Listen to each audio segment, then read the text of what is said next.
All right, so I'm here to talk about how you can actually start building a side income. And if you want to be able to look as crazy as I look and no one really care, and you can just like go build an income online and you just go live your life, whether you're like on hikes or working a day job or other things. Uh, I build businesses. I've been building businesses for a while now. And so my name's Nate O'Reilly. And so the thing that I kind of got started with is I started building a cybersecurity company called Notia Point. And after people wanted to know how to get into cybersecurity, it turns out that a lot of people wanted to learn how to start businesses or generate like a side income. And so it's pretty popular for a lot of folks who, they've been a project manager for a while or a software engineer, and maybe they like their job, so they don't necessarily want to leave. They might really like their team, they might really like their company culture. And like, I mean, if you have something that's a situation that you really enjoy, there's no real reason to just like go jump off of a cliff and be like, okay, I just have to like quit my job and go start this company.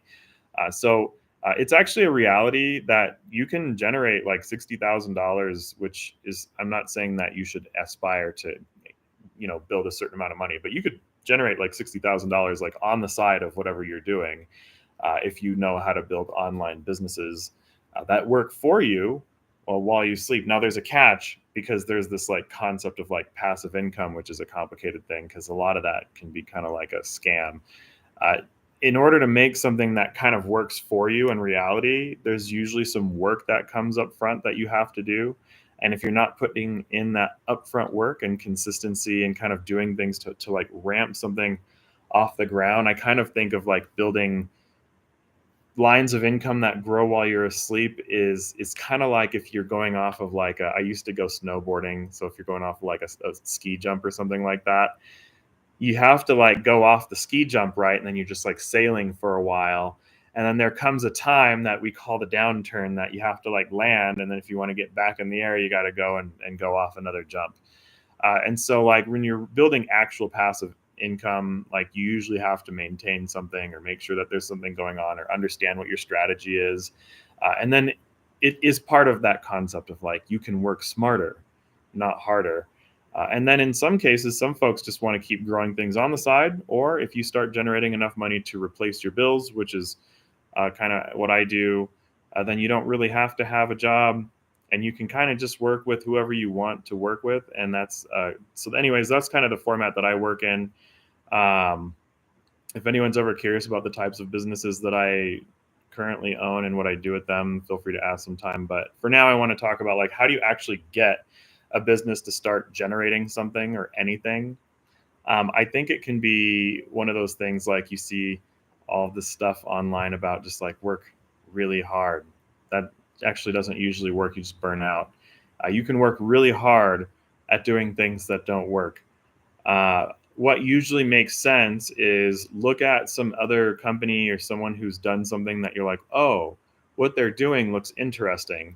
If someone's already doing something, they probably have a business model. And if there's something that you like about whatever they're doing, if you already have a career and maybe you come from software engineering or maybe you come from project management or you've done something before, then you probably also have some general ideas on like how to like manage technology projects or manage consultants or whatever you've done in your life. Everyone's done something at some point. Um, but anyways, since I come from like working with folks who work in tech, I tend to be around people who come from working in tech. So if you are coming from like a software company and you're like, I wonder if I could build like for example, a side software company, maybe like one person right now around me is like, is it possible to build a video game while on the side of what I'm doing? And can I turn that little video game into a business? Well, yes, you can. It's not so simple as you come up with this grand idea and then launch your new video game, and then all of a sudden it like becomes a dream or whatever. But really, a lot of the things that'll get a side income growing are like simple things. Like you can always like start by writing stories that later on you're going to turn those stories into a game. That sounds really boring, but there are a lot of video games like, well, that's just one type of example, but a book is much easier to make where you can have something that's written. And if it can start to build an audience, you want to find people who like what you have to offer. And it's really about that. You want to take skills that you already possess whether it's just, being able to write books, and then one day you want to turn those books into, maybe you want to make little small films out of it. People watch online films and will pay for entertainment. People will pay for games if they like something. But you can always start with like something that's basic enough that you can go and find people who like whatever that thing is. So usually you just want to think about a skill that you have that you don't mind doing all the time. Could even be like podcasting. And one of the reasons why most things, when someone wants to monetize something, tend to fall through is these things take a lot of time. It takes a lot of time and patience to put yourself out there. And so when you start making something, you want to think about like, well, what's the minimum version of that? Because you could think, well, if I want to make something like a full piece of software, or like basically, I'll just stick to the video game example. Building a video game is building a full giant piece of software. You might have to have like engineers involved at some point. You might have to do these other things. But let's say that that you want it to be a certain type of game. You could always start with like just the smallest thing, which is why I brought up like the idea of like a book or something that will kind of help you start to figure out who would come around what you're trying to do and accomplish. So anyways, with that being said, one of the things I'm going to do is kind of talk about how I've been able to get customers and do certain things.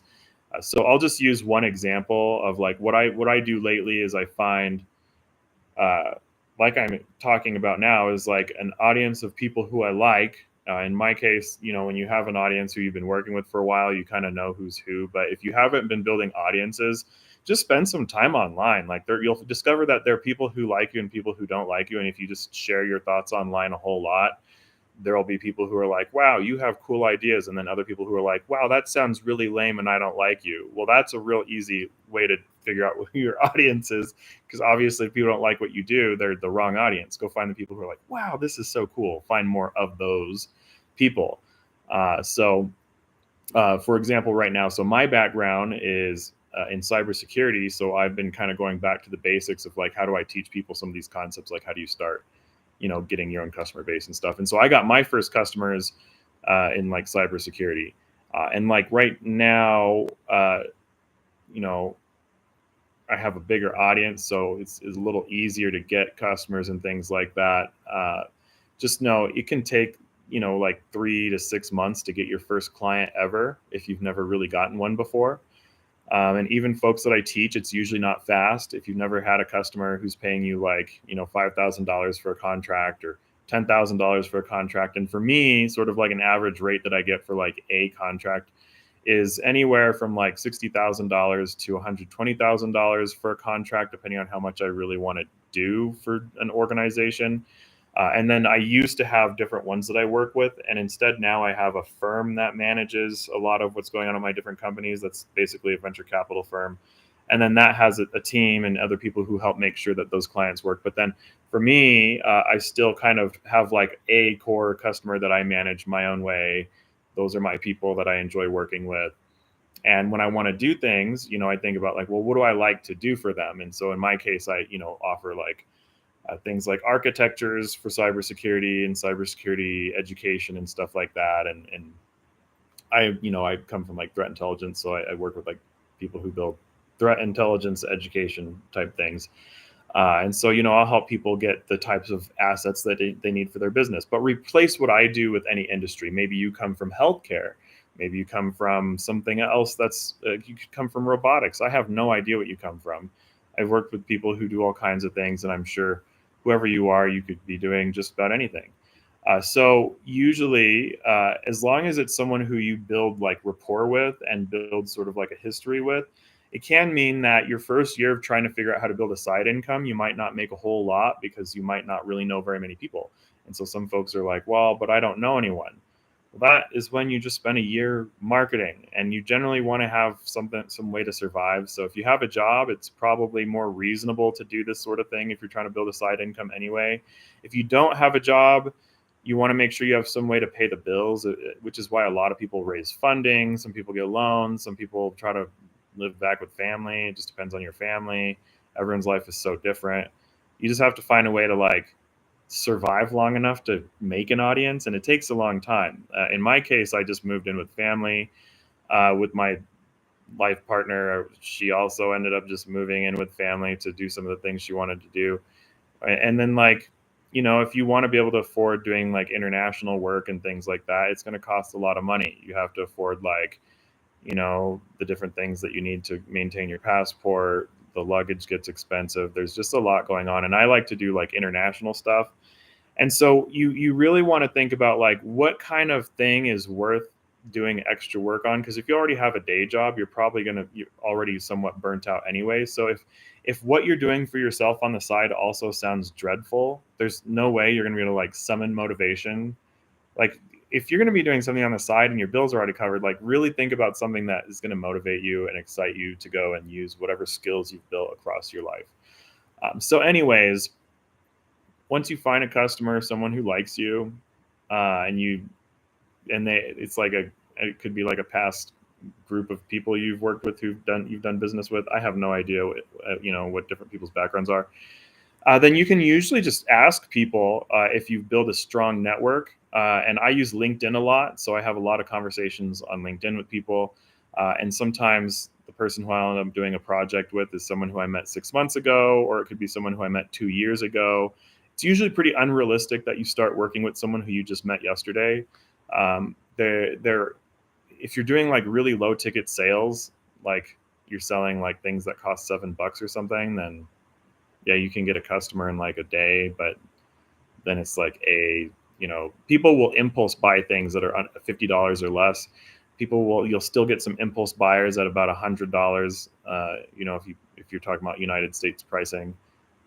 But the minute you start getting your prices higher to where you want to like be able to get like one or two customers in a month and be able to afford your bills, which is probably like $5,000. Well, I guess everyone's bills are different. For some folks, $5,000 might be a lot of money. It also depends on where you live. I live in a region where $5,000 kind of covers rent. It doesn't have to necessarily be like the nicest place. But, if you know how to get those sales and things, then it's not really a big deal and you can live your life. So find people that you like working with and then figure out what do they like? What do they usually ask for? And try to get them to ask for whatever service they'd pay for and ask them why they'd pay for it. And then eventually, usually, if people know that you have a business, then you can create a service and say, hey, well, I'm going to start offering this thing. Whatever you offer, make it based on what people have been complaining about, or make it based on what your audience seems to like. And then for the most part, you can work with people you like and deliver services around things that you're good at doing. And then it's a pretty easy way to get your business started. Business is not easy. So don't mistake that business itself is never easy. It's probably one of the hardest things you could do. There's a reason why most businesses fail. I want to say like 99% of businesses fail. So if you're starting a business, it's probably going to fail anyway. But you don't start a business because of that. That's why you do it, because you want to do it. And if you want to find out if you could have a business that works, you kind of have to go for it. And if you never try, then you'll just never be a business owner. So you just have to try. And so then you don't have to be full time. I'll say like a lot of the folks I work with, and even some of my own founders, never went full time on what we do. It just stayed a side thing for them. And, it can take forever to get returns on your startup. You might be working a software job like folks who work with me, and some of them just kind of keep their day job and the routine that comes with that, because it provides stability that is beneficial for your lifestyle. And then because the business is going to grow, like I'm part of the team, so it's like they can trust that, hey, I'm going to continue to make sure that the business is still getting sales and that it's still doing what it should be doing, that you can still build. And so then you end up with like a board, but that's all down the road. For now, if you're just trying to get started, you just need to find people who you like and start there, and then figure out what you like to offer and build an offer for people you like around what you like to do. It's way harder than it sounds. Business is never going to be easy, and anything sounds like a get-rich-quick scheme is probably a scam. So don't get scammed. Most things that are special or doing real business takes a really long time. If you want to make like 6 figures, it's not like, wow, I just found this one thing and I started making 6 figures. No. That's not how it works. For people to afford to like pay you, people like if you get a job, someone had to make enough money to pay you. If you want to be that person who can pay other people, there's going to be this long, painful journey. If you've never, if you've never made a $10 sale, it's really hard to get $100 sale. If you've never made $100 sale, it's very hard to get like a $10,000 or $50,000 sale. So, approach bigger numbers after you've like done the basics. And if you make like $10,000 for your first year trying to make money in your business, like, hey, if it's a side business, like $10,000 is good money. If it's like side money that you didn't even know you could make on the side. So you don't have to like go and make $1 million to be excited about just developing some skills to generate some side income. You can just generate what works for you, or have fun, or have like a little hobby that might generate a little income. So it kind of depends on who you are. So hopefully this is helpful information. So, anyways, my name's Nate O'Reilly. I'll be talking about this sort of topic more as I go. So nowadays, since I just build businesses, I personally live off of my assets. I don't have like a job, and because of that, I'm able to have all of the things that I need in life without having a job. And so then I'm available to do work with the types of things that I think are fun or exciting. I'm not quite where I need to like retire or anything like that, but you get a lot of time to yourself, and it's nice being able to control your own schedule and things like that. So if you want to be able to just like do what you want to do when you want to do it, and then like take projects with the people you like, it can be nice to build something for yourself. So hopefully this is interesting, and feel free to make comments. I'm going to save this recording so that people can watch it later. If there's something that interests you, or if you would like to know more about, and I'll do my best to answer questions about anyone who wants to learn how to build things. Maybe you want to build software, maybe you want to build other things, but I'm here to help you learn some things.